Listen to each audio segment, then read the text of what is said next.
No, but we do record this as backup audio just in case. Yeah, it saved So us a few times when there's something went wrong with the guest audio, and then I pulled it Okay. from the Zoom, so you record the Zoom audio. Hello, my friends. Thank you for joining us for the PEBCAK Podcast, a weekly information security show featuring some all-around good people. It is week 18 of 2024. I'm Chris Lloyd, and I've seen my fair share of Cybertrucks on the road by where I live. With me, I have my co-host, the Cloud God, who can't wait to get one of his 3 Cybertrucks.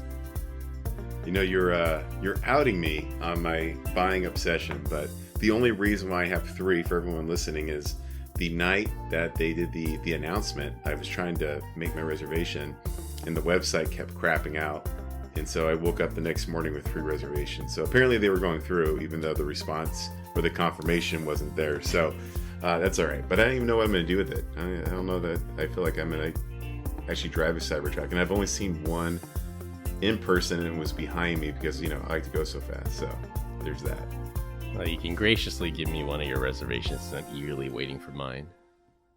Bro, I don't understand how I don't have one already. Like, not that I would do foundation anyways, because I'm not going to pay another 20 grand just to get it right away. But I mean, it was like that night, as soon as orders opened up, I placed it, and I'm not. I guess I'm not the first 4,000 people yet. So. No, I guess not. And we do not have Glenn this week. He's dealing with some things, so we hope to have him back soon. This week's guest is Suna Turan. Suna is our second guest from Germany, a career and sales coach, and also hosts the Revenue Circus podcast. Welcome, Suna. Would you like to introduce yourself? Hi, Chris. Hi, Brian. Yeah, thank you so much for having me on your show today, on your podcast. Really, really excited and looking forward to it. Yeah, we know each other from Zscaler. I've spent the past 4 years at Zscaler, but on the other side of the pond in Germany. This is where I'm from.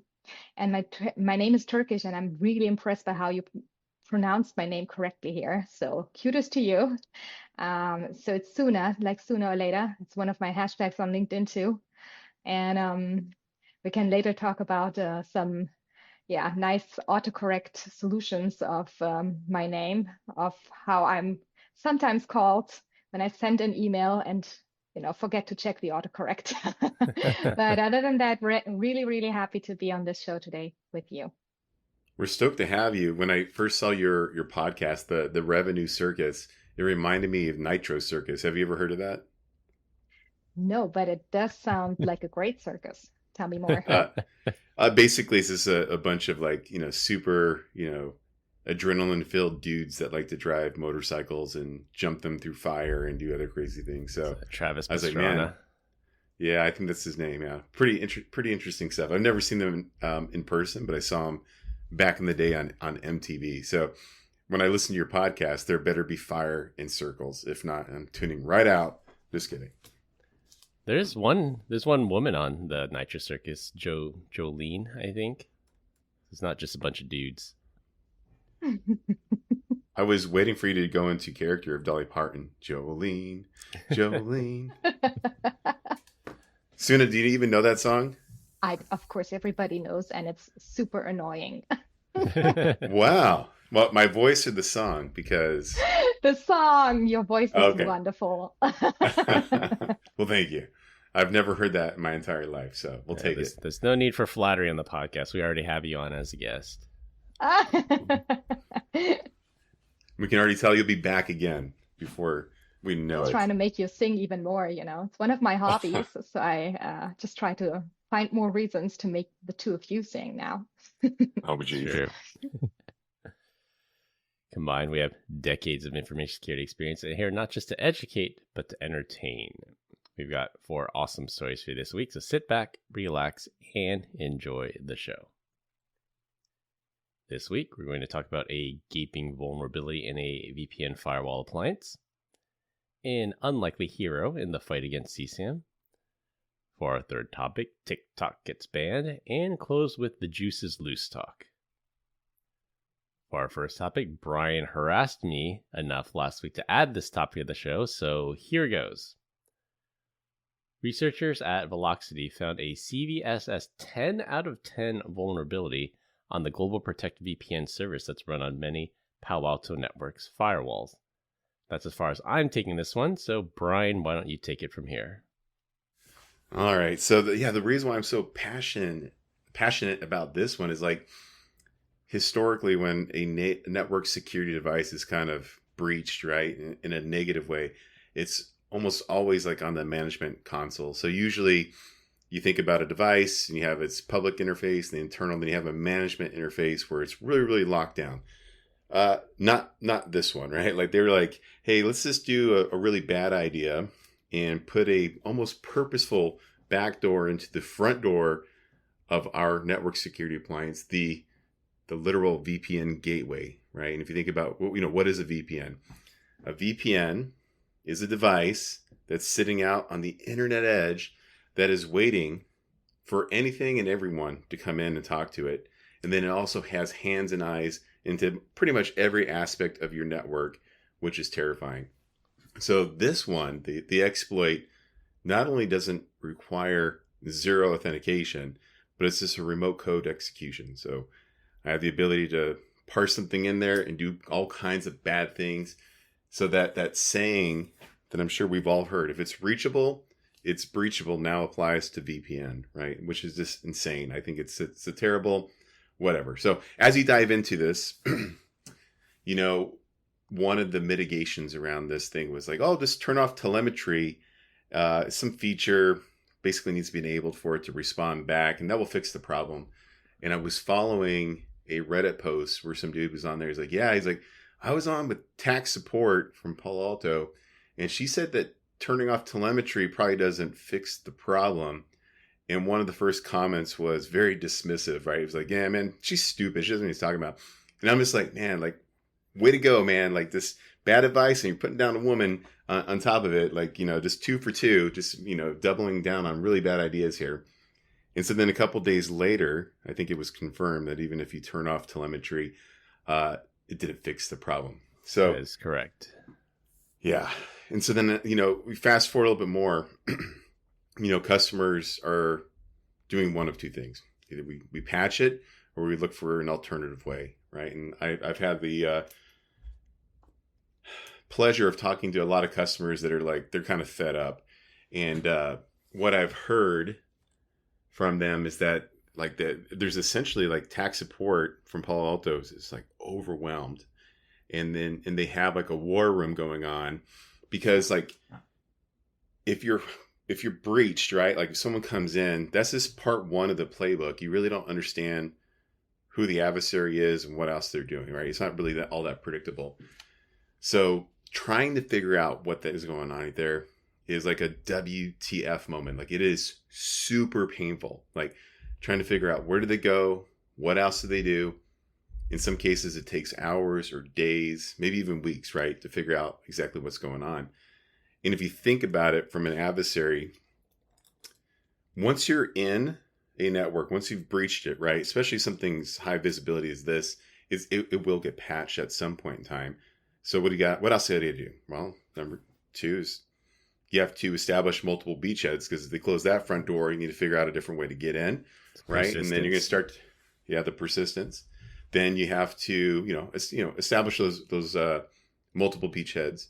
Then you want to start to move laterally throughout the network. And the scariest thing about this is you're on a VPN appliance that has arms in everything. So moving laterally is this peace out, bro. Like I've been waiting for this moment all my life. Maybe start doing some curb roasting, right? Trying to steal identity because if you own identity, the game is over. We've seen that everywhere.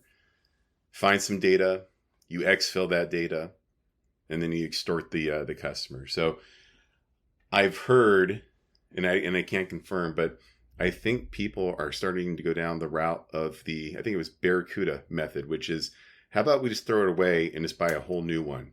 Because we don't know how badly this box has been compromised. So when you decided to skip this topic last week, this is why. I'm like, this is terrible. Like, this is insane. I can't believe that this is something that's even going on in the world. So that's my 2 cents. I'll let you guys comment on it.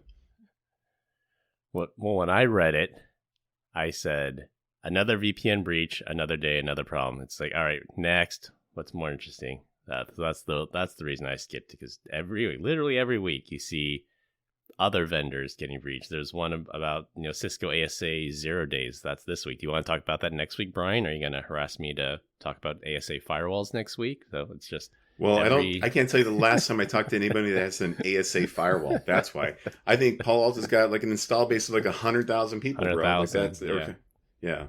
So it's. I think the article I linked through in the show notes, 22,500 Palo Alto firewalls still vulnerable. So some person went out there on Shodan, did a scan, and says, yeah, there's at least 22,000 firewalls out there that are still running vulnerable versions of the Pan OS. 22,000 front doors, wide open. It's like locking a screen door. So how sooner or later, you're going to call people up and try to run some CrowdStrike on these VPN appliances, aren't you? Well, the thing is, of course, there are a variety of solutions out there, and I'm more than happy. I've spent the last 4 years at Zscaler. I think everybody who has been working for Zscaler knows the benefits it brings to the customer. And so with CrowdStrike, it's very, very similar. It's a focus on the endpoint. As long as people are open towards change, and that's a little difficult at times in Germany. Change is something that people aren't eager necessarily from the onset to embark on. You just really need to put a lot of energy into it. But I'm confident that, any solutions which really belong to the past also remain in the past. So is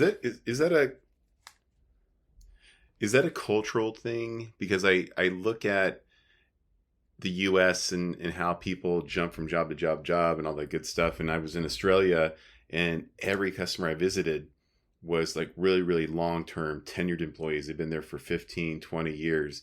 And the only time they would consider change is if they brought in leadership, like a CISO or a CTO that was like, no, I'm here to ruffle feathers and make a big change. Is that how it is over there? Like, why is Germany so opposed to change? It's a good question. I'm asking this myself too. It's very, very difficult to understand why this is the case. I believe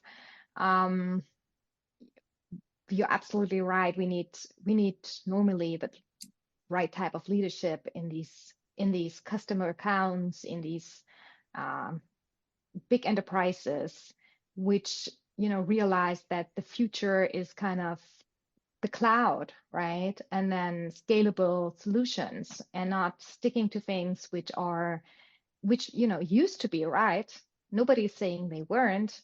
They used to be good solutions out there, but times have changed. And when times change, people use new phones now. They don't use the old phones. And so it's the same with any type of technology for the business. You don't use, what used to be good. You use what currently serves your new needs in the business. And that means you have to let go. And this letting go part, I think, is something that requires a lot of courage. And Germans aren't necessarily known for being super courageous, but I've seen great leaders here and great companies taking all the courage they have and doing like what it needs to be a great leader, meaning doing the change management, taking people with them, explaining the why behind things, and really making sure that change can happen on a technological side, and therefore also enable the business side of things going towards success.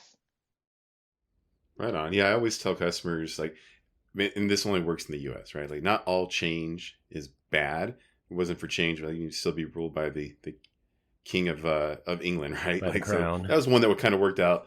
Yeah, that one worked out well for us. Although I think I don't know what the tax rate is over there anymore, but I know it's probably close to what we're doing already. So I guess those stars aligned eventually, right? So just for the record, Brian was the one that endlessly harassed me to throw this story into the show, and now he pivoted to German culture. Know your audience, brother, or your guests a little bit. Jeez, rude. So back to the Palo Alto gaping hole that Brian likes to talk about so much. One correction. So it wasn't a remote code execution vulnerability. It was a command injection vulnerability that could lead to remote code execution. So it's Correct. Still the year 2024. Supposed cutting edge security appliance is still vulnerable to things like command injection. And if I remember correctly, it was trivial too. Like you said, it's not even on the management interface. It was, I think you can send a GET curl. request. Yeah, Yeah. It was a curl or a GET request, or you display a malcrafted cookie, and it ended up being something like path traversal, that you would submit it to the firewall appliance and say you could // your way to all the way to root and get root access to the device, but something as old as time, doing the // to go to path traversal to inject commands, and that's all it took to completely own the box. And once you own the box, then you can own the network. Well, since we're being a stickler for corrections all of a sudden here, Chris, curl is a tool to use a GET, so it's not a curl or a GET. You can, never mind, I won't even say it, you have to blur it out anyways. So don't be a jerk. Yeah, just like the Avanti bug, the time to patch was anywhere between 2 and 6 days after Palo Alto was notified by Velocity, and it was under active exploitation during that entire time. I know that Microsoft themselves, they had 100 Palo Alto firewalls that were, I guess, attempted to be exploited. I wonder if CISA had any of these firewalls. They got hit hard with the Avanti bug. I don't know if they got hit hard with this one. Only time will tell. And back to your point of, after you've been breached and the attacker has multiple beachheads and they establish persistence, it's the eviction problem that we always talk about. Just because you patch the box, you threw the old one in a shredder, you have a new one. How do you know for sure that the attackers are out? You don't. It's really, really hard to evict people once they're in. It's like squatters in California, right? It's going to be a check challenge. in, they never check out. But again, it's probably nation state type of attack. Who knows? My favorite thing was, I think it was deleted, but someone on the subreddit for Palo Alto was like, I don't have to worry about this, right? I do multi-factor authentication. I was like, oh God. Yeah, I just went right back to him. Yeah, man, you're cool. Don't worry about it.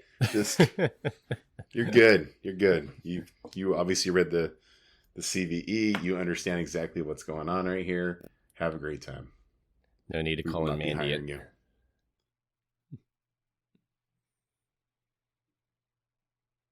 Well, that's where the whole zero trust thing comes in. Even if you get breached, even if somebody gets valid credentials into your organization, how far can they go? Can they see everything? Do they have network level access? Do they have only access to what they need? Mandiant's just like, this can be a very profitable quarter for us, guys. It's like that meme with the guy behind the tree, like looking happy and rubbing his hands together. Yeah. It's like, did you ever, ready to I know raise that exactly Q4 forecast, boys. Yeah. Have you ever seen the origins of that? No. The guy looks like Bunk from The Wire, though. I don't know if it's him or not. No, I guess he was just out like doing like a family photo shoot, and so then he did some like candid things just to be fun. And that was one of them that went viral. Nice. So never do photo shoots with your family if you don't want to end up like that, right? If you don't want to be a meme afterwards. I think it'd be an honor to be a meme. Like there's Scumbag Steve and Bad Luck Brian, and there's a bunch of them. The baby that's like cheering. Like I think they do things on Reddit like later on, like where are they now? And it's interesting to see if they've embraced that. It was this one. And I don't even think he's wearing a shirt underneath that. No, he's not. He's just wearing a yellow sport coat and the tag man. Still on the sleeve. Kind of built like a bag of mashed potatoes. That ring is not coming off, guys. Look at that thing. That is there to stay forever. That is pinching off the circulation. I shouldn't say. It is a good shot. Yeah. Okay, so I guess for a question for Suna, how would EDR or any of the other solutions potentially discover this? Is it once somebody breaches the environment and they do something suspicious on the network, it sends telemetry back to Falcon and say something weird's going on here? Yeah, of course. Falcon sees everything. I'm not able to pitch as much as I want to yet, but what I can tell you is there are good reasons why CrowdStrike as a company out there has been performing so greatly over the past years now. There are good reasons for why, companies think, yeah, we should invest into CrowdStrike as a solution in order to be more secure, specifically on the endpoint. Nice part about it is it's a platform, so similar to Zscaler, variety of topics that are covered on the platform, and therefore also offer operational efficiency, consolidation, and very, very similar to Zscaler. Platforms with a lot of benefit behind it win nowadays. So, and then if you're able to actually understand, who is attacking you, why, where this is coming from, having an increasing and really crazy amount of knowledge for threat intelligence means that you can ensure you're on the right path with solutions like Zscaler and CrowdStrike.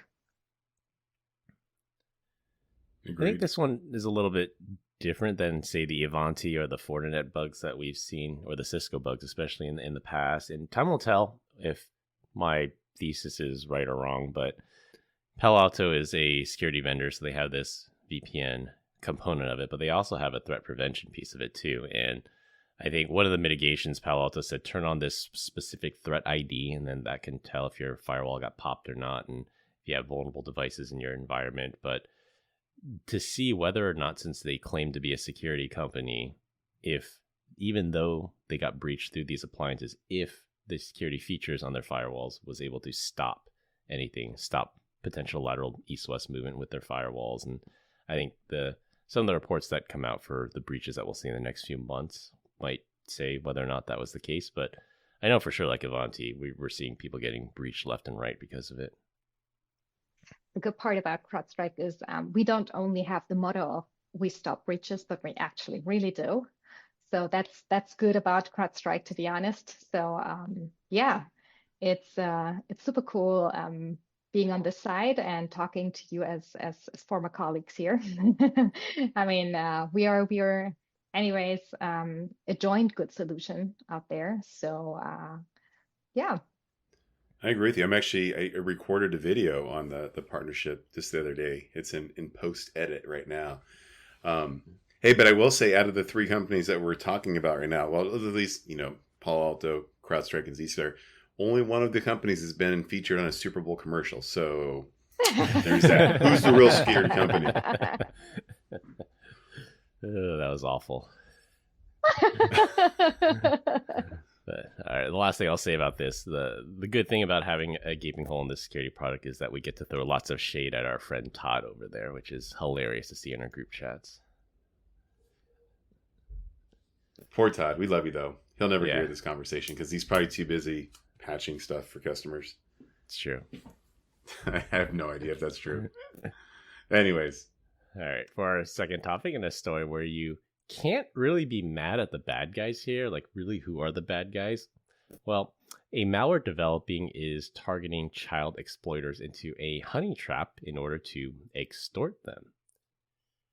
The malware developer created a fake website that purports to host child sex abuse material, or CSAM, and there are various tiers of access.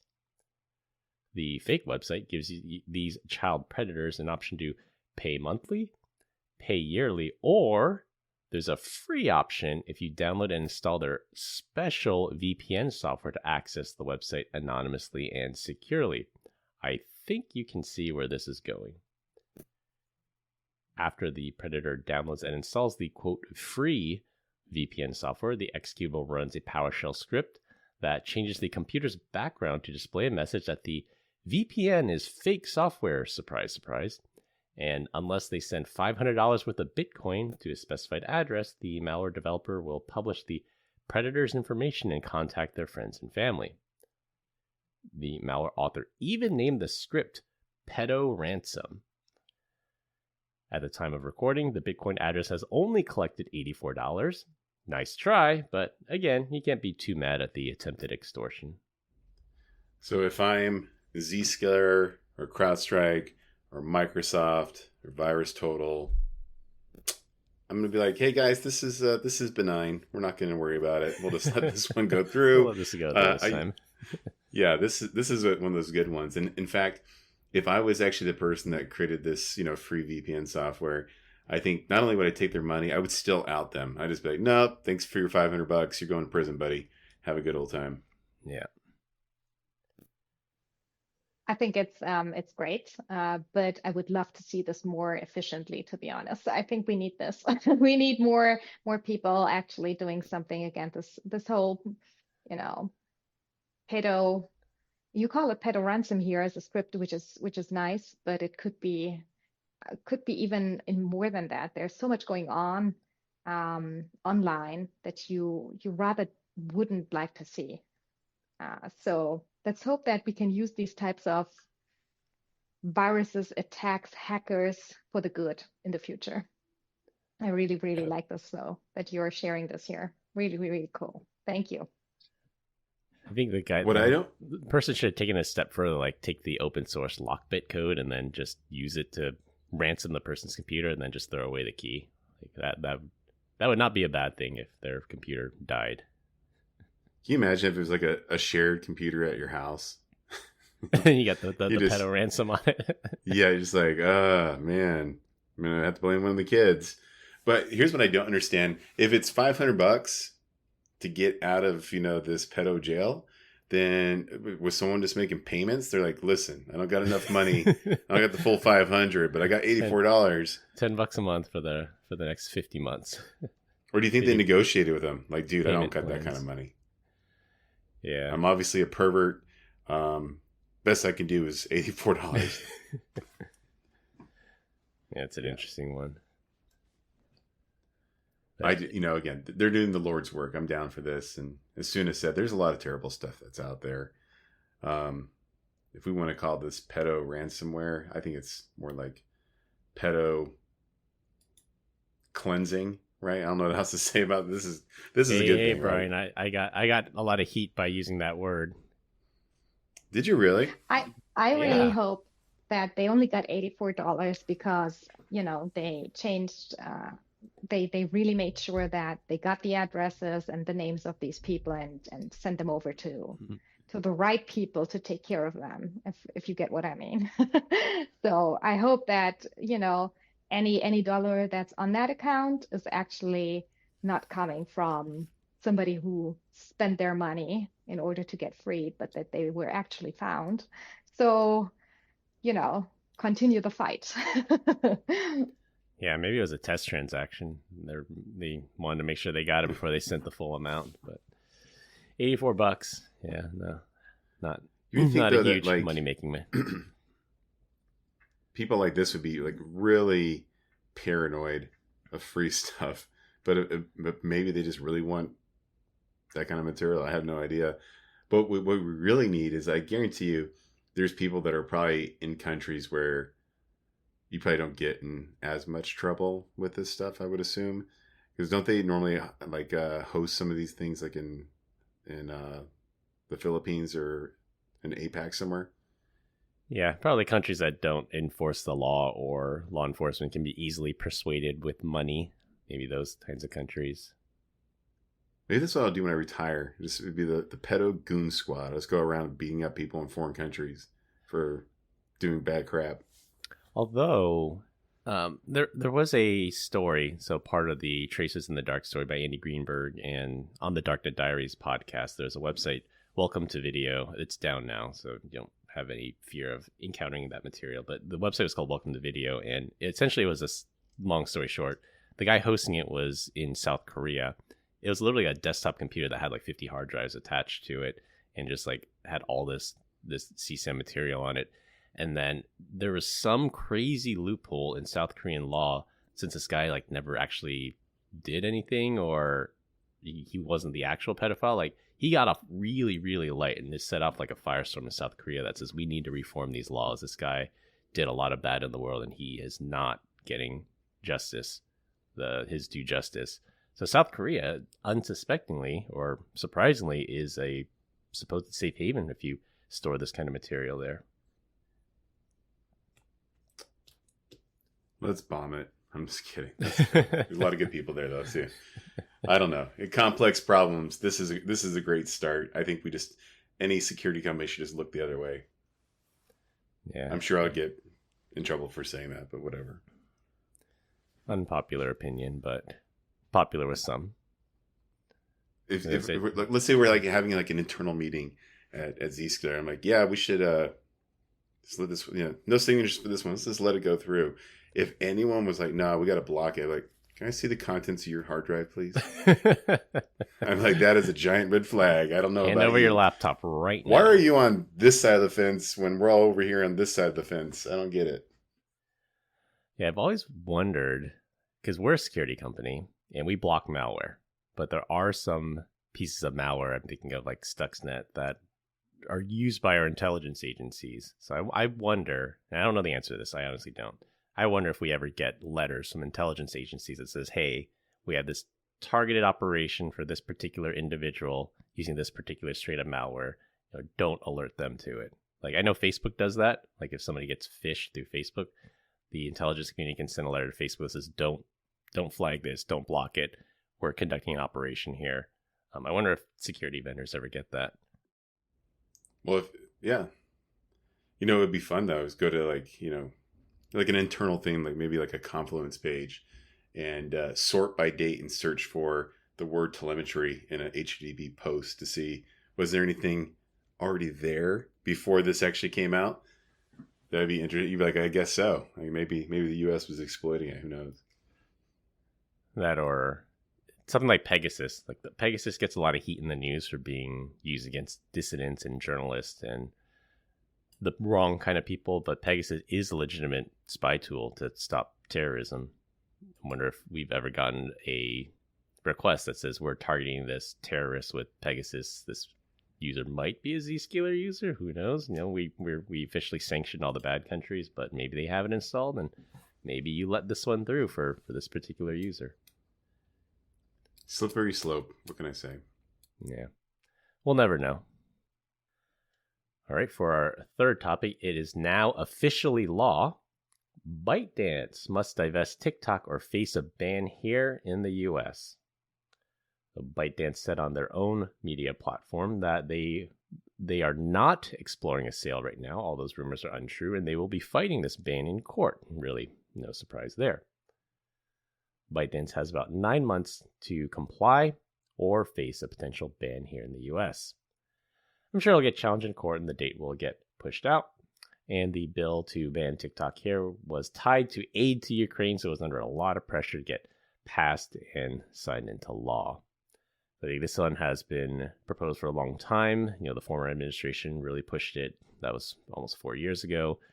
There's been lots of hearings on Capitol Hill saying that TikTok is, I think somebody called it TikTok as digital fentanyl. That they said it's bad stuff on there.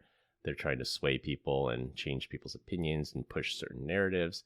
And they're just really afraid. This is kind of like the boogeyman argument that one day China will use this information and sell it or provide it to the CCP, and it'll be used to spy on Americans. So they feel that it'll be safer if they divest from China and they'll be owned by a U.S. company.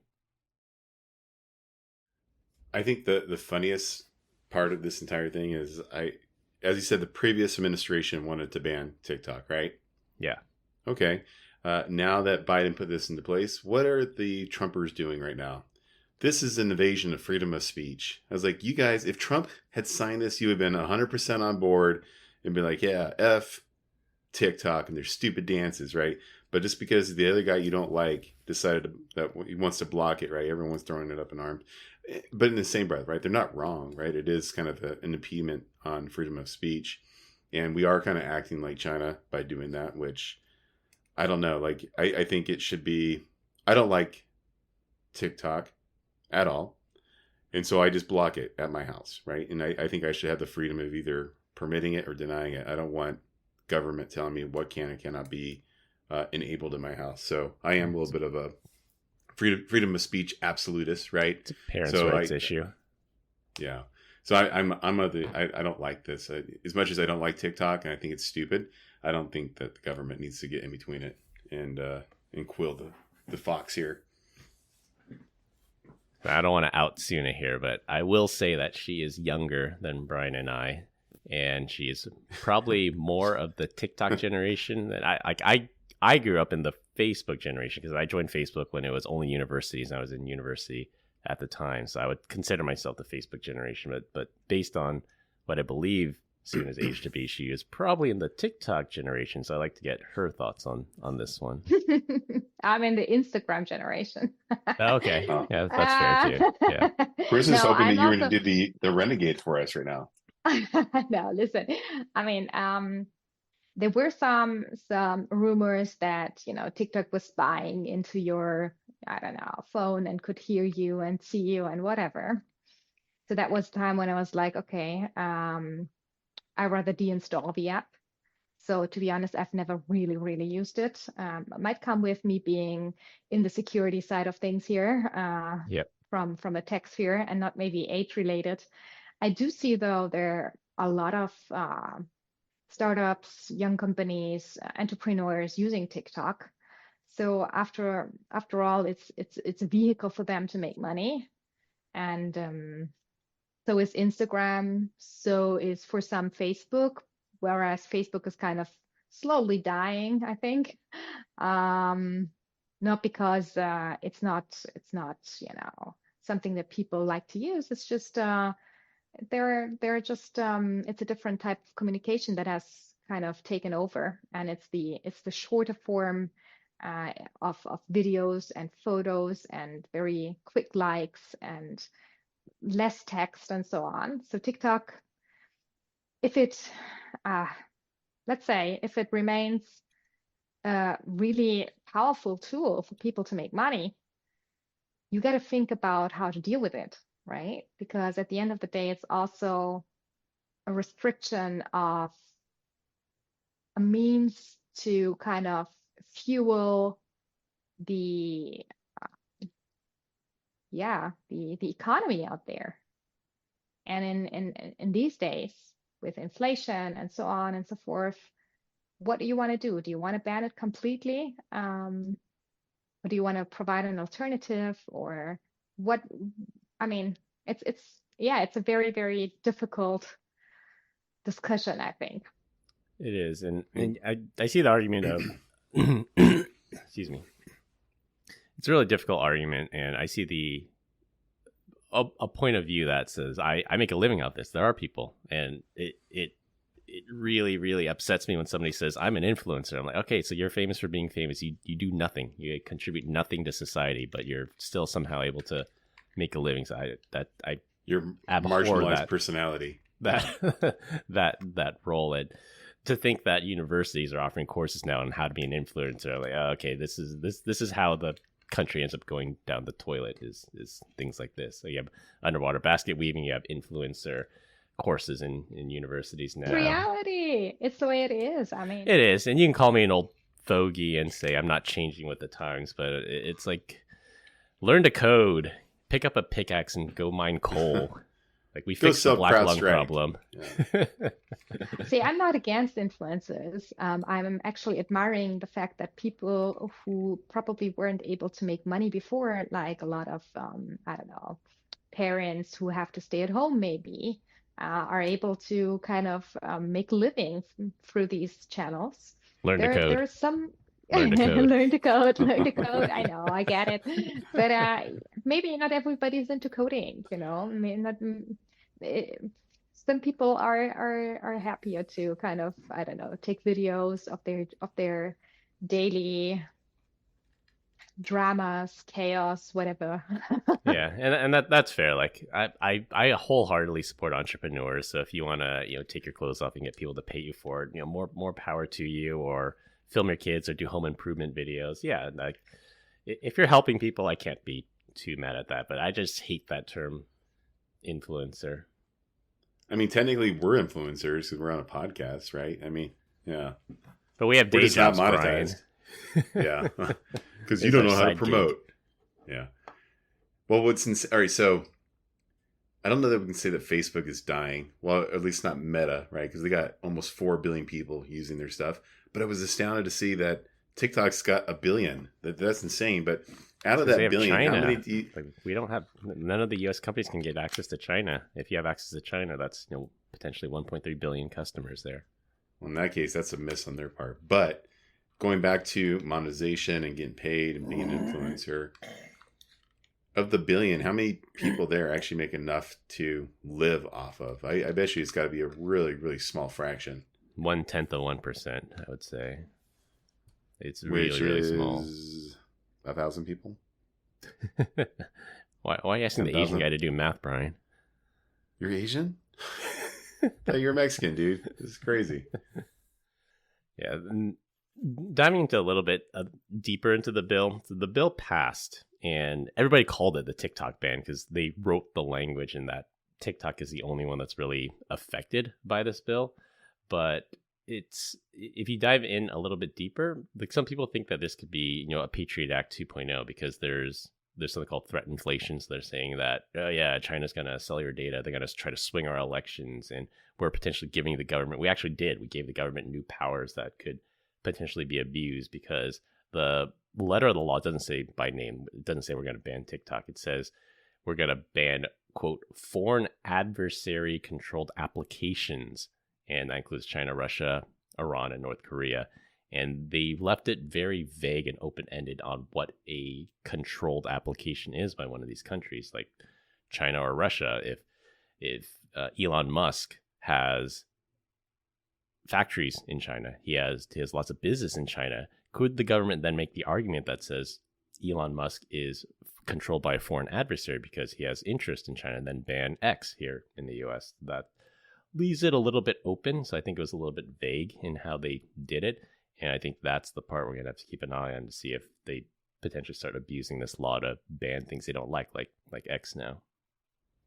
And how much money are we still funding to other countries in that bill as well? Like, wasn't it tied to something else? Yeah, I think it was 80 billion to Ukraine, 20 billion to Israel, and probably $500,000 to Egypt for gender studies or something. So I know I'm probably going to get canceled for asking this question, but Suna, and if you're uncomfortable with it, you don't have to answer. But I'm just curious, what, from your perspective, you got the Ukraine and Russia and Israel and Iran and all that stuff that's going on. What is your viewpoint on the U.S.'s involvement? Are you like, hell yeah, it's stupid, you don't care? I'm kind of curious what, from your, from somebody that's living in Germany, what is your perspective on it? I don't know how to answer this, to be honest. Okay. If it's an uncomfortable thing, then you don't have to. I don't think there's a right or wrong answer, but what matters to me is peace, and what matters to me is I wish people out there, we've come a long way. Look, we are not the humans we used to be, but I'm not sure we're getting smarter. I have to admit, Well, TikTok is making us dumber, so you're right. It's true. They said having the internet, having the world's information at your fingertips has made people dumber.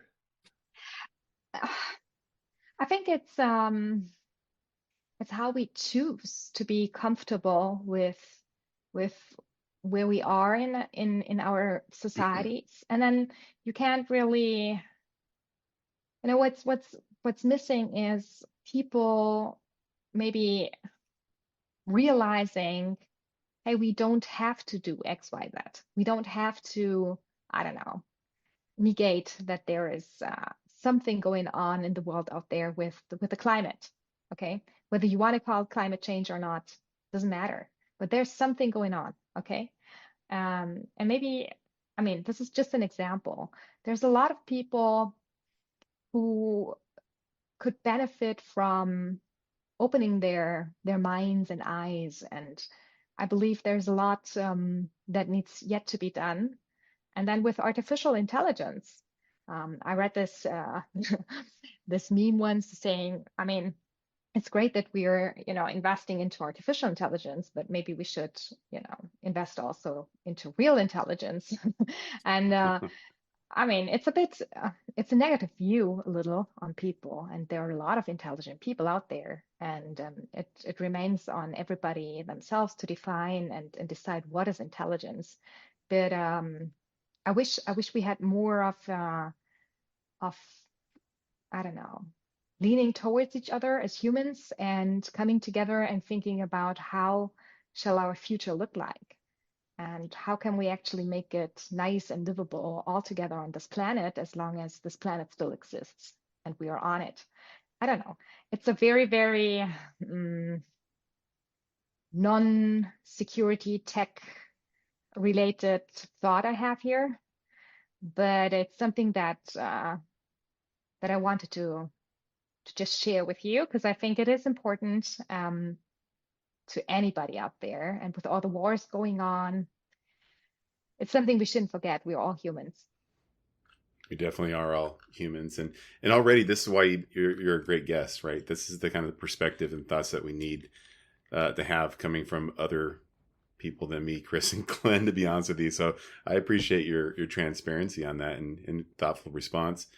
And when you said we need to invest in intelligence, I know the CIA was like, hell yeah, we do. And I was like, that's not what she meant, guys. It's not what she meant. Not that kind of intelligence. Yeah. Anyways. All right, we're running tight on time, so I'm just going to jump right to topic 4 for our last topic, and it will be a rotating topic every week. This week, we're going to talk about our good friend of the show, O.J. Simpson. So this was a completely missed opportunity for last week's episode because he recently passed away, but I believe we recorded right after he died, so I don't think I didn't have time to switch out the topic. It was a very big deal here in the U.S., and we were all in different stages of our life. For Siona, I don't even know if you were born when this trial happened, but I'm not going to I'd like to get the international perspective, somebody younger than us and somebody that's international. Do you know anything about Orenthal James Simpson? Okay, so yes, I've heard his name and I've read up on him, and I do know the Simpsons, the yellow ones too. So it was when I was young, I was like, which Simpson are they talking about? Until I realized it's not as nice as I thought it would be. Yeah, it is. It's a good idea to sometimes also have a female voice that's being heard. So I really appreciate that you made me a guest of your show here today. Being German, my accent used to be a little better. I used to live in New York City. First time I set foot on the US was when my sister was in Arizona. I told you, Brian, I almost died when I went to Arizona because I made the mistake in summer. I believe it was July. Walk around at noon, and that's rough. Kind of almost died. It was way too hot. There was this one woman picking me up, telling me, you come into my car. We have aircon here, and I drive you where you need to go. I was literally just like around the corner, but I couldn't find the house. All the houses looked exactly the same. And it took me 10 minutes in the heat to find it. And if she wouldn't have, seen that little black-haired girl, 18, 19 years old, walking around in the heat, taking care of me, seeing somebody was in kind of in a very difficult situation, I probably wouldn't be here talking to you. Yeah. Okay. I might be exaggerating a little, but that's what O.J. Simpson's story is also telling us. All I heard is that if O.J. picked you up, you wouldn't be here. Getting in the wrong car. Yeah. And sometimes you need to take care of people who are in a weaker spot in life in that particular moment. Listen, have a look, try to assess whether you can do something for them. I think that's something that police kind of miss doing in this whole O.J. Simpson story. At least that's what I've heard. And yeah, I'm glad you gave me a voice here, and that my voice was kind of not hopefully in vain. So thank you for that. No, you're good. Well, obviously you were not born. We've pulled that part out. 18 to 19 years old, July, it was hot. Some nerd listening to the podcast is going to be like, we know exactly how old she is. They're just going to put in these little points together, and they'll be outed before you know it. They did the math. They did the math. I think the best joke to come out of OJ's death was somebody tweeted, OJ Simpson can now rest easy that the killer of his wife is now dead. It's a bad one. It's a really bad one. The search for the killer has ended now, Brian. The real killer. I know. Like, is the overall consensus that we all believe he did it now, or is it everybody knows he did it? Okay, I don't know. Like, it doesn't really come up in everyday conversation, and I'm curious if there's anyone. If you listen to the podcast, I'm not here to judge you, but if you think he's innocent, then I'd love to hear your thoughts as to why.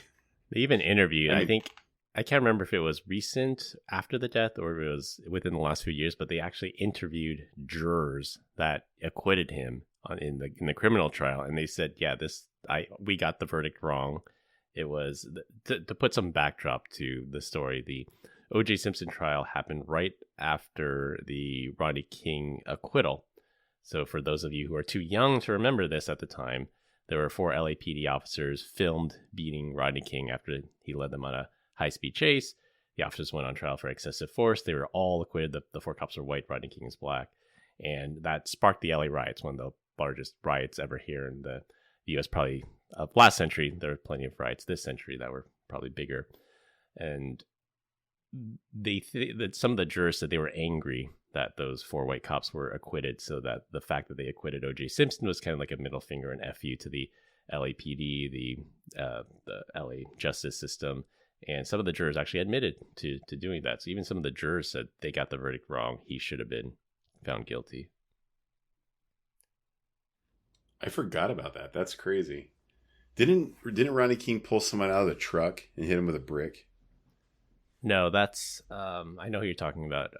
Reginald Denny is who you're thinking about. So Reginald Denny was the truck driver that was pulled out of his truck during the Rodney King riot. So this is after Rodney the acquittal. Okay. He was pulled out of the truck.